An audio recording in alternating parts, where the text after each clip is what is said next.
What's up, guys? Jenna Puzio here, founder of FillYourBooks.com, and I am here with two of our amazing clients, Deanna and Ashley. They are the owners and founders of Verde Salon here in Braintree, Massachusetts, which is where we are today in their salon at the Vault.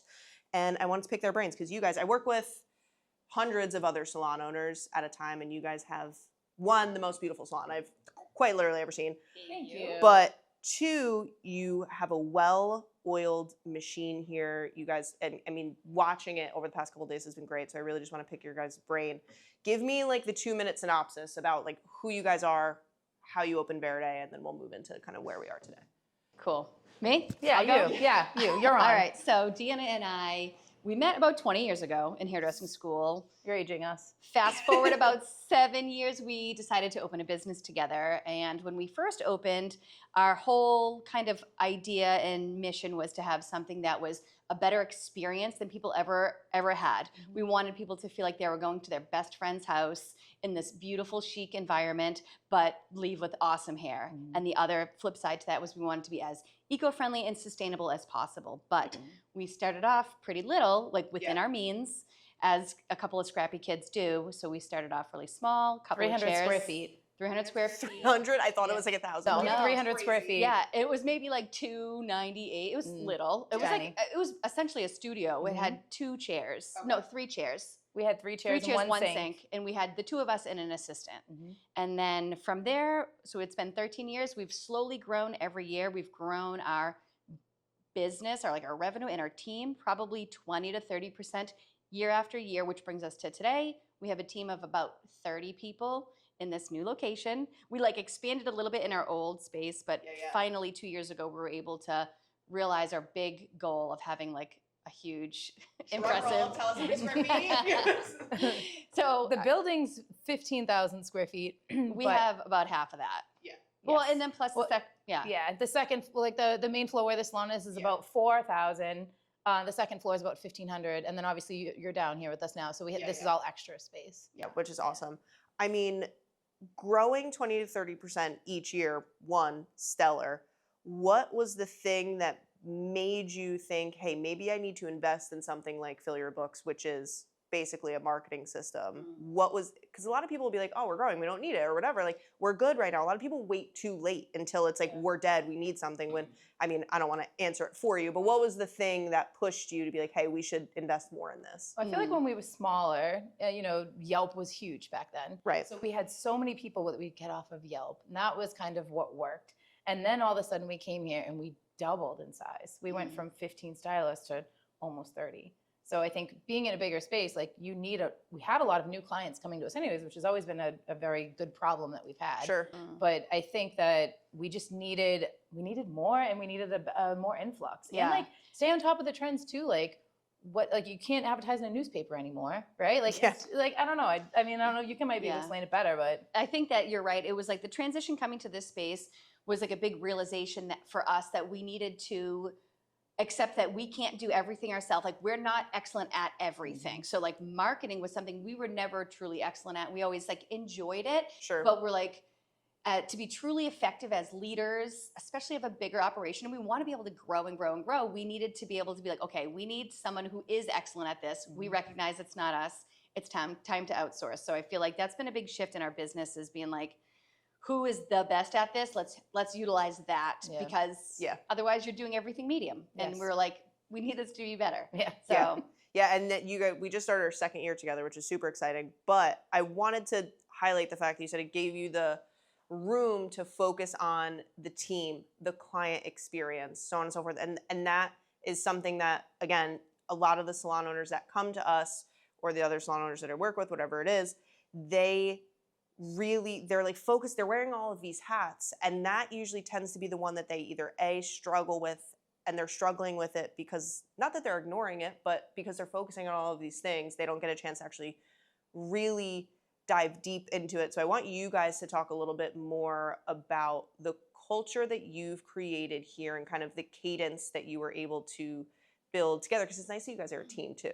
So tell me more about that cadence that you've created with the team, whether it's meeting structure or, the systems that you've created with them in order to have 30 employees that all follow. I mean, everyone follows a really great systems up there. They all Mhm. communicate the same. Like, tell me more about that kind of structure. So I would say it definitely like evolved over time because it's like the business started kind of informal where like our two hires were friends. Yeah. But then as like we grew and grew and we were always being good bosses was always our top priority because we both worked at salons where you were treated like a peon and it felt like We've all done it, I You think. weren't allowed to take time off. Yeah, like, yeah. Don't dare ask a question. no one's Yeah. invested in your growth. Yeah. And then over time, we just like found more and more ways to, you know, kind of build structure and like growth in for each person. So one thing that we do is individual coaching. So that's like very personalized, individualized. We have like a whole little system. Everyone has to keep track of their benchmarks, their performance. We work with them on goals. Mhm. And then as a team, like that's a different layer. So I feel like one really big thing as a team is holding everybody accountable to the same standards. Mhm. And I feel like when you're like, oh, this is what we do, this is what we expect, and some of those people aren't doing it, the rest of the team's like, well, Our I guess- team's very protective of our culture and our vibe. Yeah. So if Yeah. somebody's not doing, they come to us, or they'll even sometimes be like, hey, that's not how we do this here. Yeah. So communication, I think, is actually one of the biggest things. No, I We're agree. communicating with the team all the time. They're communicating with us. They communicate with each other. Like the one-on-one coaching that we do, a lot of the questions, we're not just like, do this, do that. A lot of the questions are, what can we do better to coach Mhm. you? What can the salon do better to provide for you? Because, and Ashley always says this, but we're here to take care of the team and the team's here to take care of the clients. And I think a lot of people have that just Mixed up. opposite. Yeah. Yeah. And they think sometimes they get frustrated with the stylist and they Mhm. want to curve around and just try to go right to the guest. And it's like, Yeah. that's what they're good at. Let them Mhm. do that. And then you need to take care of them. They need the support. Yeah, I always say it's like the team is your guest now. Like once you step Yes. into that owner role, it's like you need to create the client experience Mm-hmm. for the team. Out of curiosity, specific question, how often do you meet individually with the stylists? For most stylists, it's quarterly. It used to be monthly, and then especially some of our team are real veterans. Like they're pros, they're running smooth. So we'll meet quarterly with them. And then our newer team members or people that have like more hefty goals that are really trying to like make strides will meet more often. Yeah. But Yeah. and then sometimes it's like informal. It's like, hey, I noticed this. Like let's hop on a quick chat. Or they ask or- us for meetings a lot too. Like Yeah. they're like, hey, I have a new thing that I want to try, a new post, or I want to work Yeah. on this. So I think you guys being available to them too, like if they come to you and you're not just like, oh yeah, like next week, whatever, you know, that you're not pushing them off, you're open to them, but also to the point that you said, you are asking, how can I do better? Because a lot of time I think you're like, I've tried meetings, I've done it, and it's always not in a bad way. They don't mean it to be this, but it's always like, do this, do that. What are your Yeah. numbers? What is this? And especially as stylists, numbers are freaky to them. Like we're artistic people, are creative individuals, and having to dive into that is really scary stuff. But I think if you can have the ability to be open with them and show your vulnerabilities and show that, hey, we're on the same team. I'm vulnerable. You could be vulnerable. I think it creates a much more open environment where people just feel well, more and think comfortable. about like I know you were behind the chair at one point. Think Yeah. about when you worked for somebody, you had ideas, you had excitement, there was things you wanted to be like, we should do this. Can we do this? Or hey, I saw this new tray that I want to try that's Yeah. gonna make my life easier. Those things you'd always be like, oh, well, I can't catch her, she's not here, or she's gonna tell me no, she doesn't want to spend the money. Like those are all things that we're like, okay, yeah, like what can we do to help? And I think sometimes people that are on a little bit of a power trip being a boss can't put their ego aside to say, Mhm. they're going to have good ideas. They're doing things Yeah. way more than you are. I don't touch hair nearly as much as they do anymore. Right. Yeah. So when they say there's a new balayage board that they need and they want it, I'm like, all right, let's get it. Most Yeah. of most of the good ideas come from the team. Mhm. And that's been true always. Like, Yeah. you know, sometimes you need that outside perspective. And it's like the more team members you have, the more opportunity you have for perspective and Mhm. reflection and 100%. And then it just puts them in the perspective of like they have a say. They feel like the salon is their home. People start to leave when one, they can find better opportunity elsewhere, but two, they're not going to be seeking that different opportunity if they feel like they belong. yeah. Mhm. And I think you guys They give take a them little space to ownership, do that. little validation. Yeah, like they feel like they own a piece of it as well, which I think is important. Kind of shift gears a little bit back into the marketing conversation. How did it feel adding in this new system? Because basically the way that we're doing is like we're giving a bunch of people an opportunity every single day to get in contact with you guys. So what was that kind of change like, and what, like how did it feel just implementing this new system? And was it hard to implement it at first? Did you guys go through growing pains with it? kind of how did it change the flow of things, or did it fit right in? And you guys were like, you know, I feel like it helped us get a little more organized, honestly. Yeah, I feel like there Yeah. was definitely like not a learning curve, but I feel like, well, because we weren't doing ads, right? So Right. it's like if somebody's like doing ads on their own and they're spending a lot of time and not being successful, having somebody else would say take the load off. This Yeah. is something we'd never done. So Yeah. it didn't like take the load off per se as far as like our own actions, but what it did was like bring us a lot more interest Yeah. and like a lot more opportunities, and then learning how to like manage that interest and opportunity and track it and get all the team on board. So like, you know, a little bit of learning curve, but Yeah. like the honestly for the day better. to Yeah. day, not a I big think difference. it helped Yeah. us because I managed the front desk. So and what I've noticed was it helped us organize and come up with more personalized systems. Yeah. Where before it was like somebody would call, they'd book an appointment, you'd be like, okay, cool, we got a new client. Right now it's like, let's nurture this relationship a little bit more. Like, why do they come to us? Like, you know, like the scalp, we're doing a scalp treatment. Yeah. Right? That's very non-committal. You can Mhm. still have a stylist somewhere else, but like, Sure. how are you going to sell them on that experience when they get here? Yeah. Starting with the phone call from the receptionist, and then training our team a little bit more on like, okay, like, well, they'll go, they get their hair done somewhere else. Well, let's talk about that. How can, you know, they like you, they're coming back to this. Let's try to get them in to actually get color services. Yeah, Like, no, I all remember. of that was, I like it though, but it's parts of our business we never really thought about before that we're honing We in had to, and like, really fine tune our yeah, sales for fine-tuning. each team member, like Yeah. our sales skills. I would say Yeah, that. yeah. I always, you guys have probably heard me say this 1,000 times, but what we do for people is our FYB model, which is attention, connection, retention. The ads is the thing that gets the attention from the local area. It doesn't mean I'm booking an appointment. It means, who's Verde, right? It gets them curious. You have to build enough connection with those curious people in order to get them to become a paying client. Then you have to retain them, right? We want them to come back, leave a review, give a referral, so on and so forth. If you are missing the attention portion, so for us, that's the ad, right? The ad is the thing, like you're paying for it, but it's now the visual that's gonna be like getting people curious. If you don't have a good sales process, that connection portion, you're never gonna get those curious people into paying clients. Yeah. And this is what I will tell people when they start. Marketing kind of shows you where the missing pieces are in your Yeah. business. Like it'll highlight the problems, which Yeah. you guys were always really great at your sales process. Like the girls at the front desk are great. So they didn't really have a problem. We found places to improve, like, hey, let's add this in. Mhm. It might make it a little more sticky. We might Yep. get more people booking. But I mean, not to hype us up. The cool part about what we do is like we can help you with that sales process stuff, right? But then same thing on the back end. Like if you have, which this is what you guys, your situation was like, you had really great retention, a really great sales process. It was like, we just don't have enough front end, you Right. know, Yeah, for the amount of how fast we grew. Exactly. yeah, exactly. for the Yep. amount of people that you had.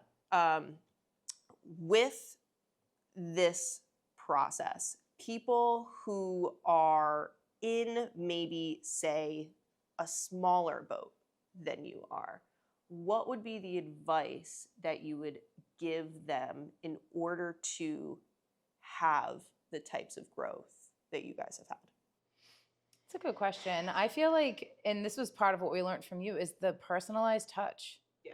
That is huge to me because it's every opportunity you need to keep that to grow, right? I feel like you need to have a demand. I feel like the reason Yeah. that we've always called it our champagne problem, and that champagne problem fell off a little bit when we grew bigger than our normal. Sure. So our champagne problem was always our demand. We always just had a demand. We always had people waiting. I'd say for any business, big or small, if you don't currently have that demand, if you don't feel like all of your stylists are on a wait list, we'd be like, oh my God, we're booked out 4 months. Sorry. Like literally we acted like that. And Yeah. that just For years. is how it Yeah. kind of, it worked out, but then it didn't. And then we didn't have that problem anymore. And then it's like, okay, we're doing all of our normal things. What do we We're need still to doing add? a good job. How do we really beef up that demand? Which I would say most people don't have that kind of demand No. because of all the team members that come here, all the salon owners that we've talked to. It's always like, oh, how do you get more people? Oh, my stylists don't get any people in the door. And it's like, as a business owner, I feel like it's my responsibility to get people in the door. Yes. And those stylists need to do a good job with those people when I get Yeah. them. See, my brain 100%. didn't even go there because we've never had that problem. Right. So in my mind, it's like, well, you've got the clients come in, you just got to keep them. So I Right. guess Yeah. somebody that small, it would be like, they need to do some sort of advertising, get themselves out there. Right. But Yeah. then obviously do good at retaining them once you get that. Like that small, you can't let anybody fall through the cracks. Everything Yeah. needs to be super personal. And yeah. No, it's all, people like to make things way more complicated than it is. salons boil down to its core, it's supply and demand. You always have a ton of supply, right? You have the stylist ready to do the color. It's just we need to get the demand up, and then like you said, we need to keep them, which this is something that Corey, co-founder of Fill Your Books, my husband, also, we talk about this a lot because we experience it not just in salons, but like a restaurant that you walk into, whatever, and I say this in the nicest way because I want people to improve. A lot of businesses stink.